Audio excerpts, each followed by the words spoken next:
নোয়াখালীতে BNP chairperson Khaleda জিয়ার রোগ মুক্তি কামনায় দোয়া মাহফিল ও এতিম দুস্থদের মাঝে গোশত বিতরণ করা হয়েছে। শুক্রবার বেগমগঞ্জ উপজেলা জাতীয়তাবাদী ওলামা দলের উদ্যোগে চৌমুহনী হকার্স মার্কেট এলাকায় এই আয়োজন করা হয়েছে।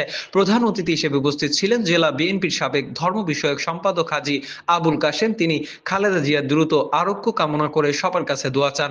উপজেলা ওলামা দল, বিএনপির বিভিন্ন অঙ্গ সংগঠনের নেতৃবৃন্দ অনুষ্ঠানের অংশ নেন। শেষে এতিম ও দুস্থদের মাঝে গোশত বিতরণ করা হয়েছে। শহীদ প্রেসিডেন্ট জিয়াউর রহমানের স্ত্রী,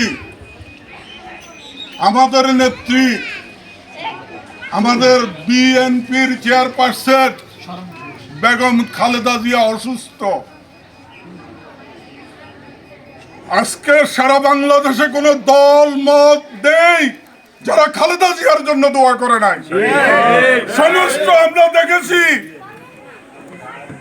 আওয়ামী লীগের লোকজন দোয়া করেছে, জমাতের লোকজন দোয়া করেছে, হেফাজতের লোকজন দোয়া করেছে।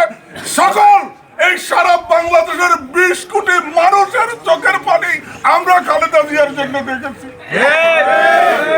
আজ গণতন্ত্রের প্রতীক বাংলাদেশের, সারা বাংলাদেশে শহীদ জিয়াউর রহমান গণতন্ত্রের প্রবক্তা, বহুদলীয় গণতন্ত্রের স্থপতি।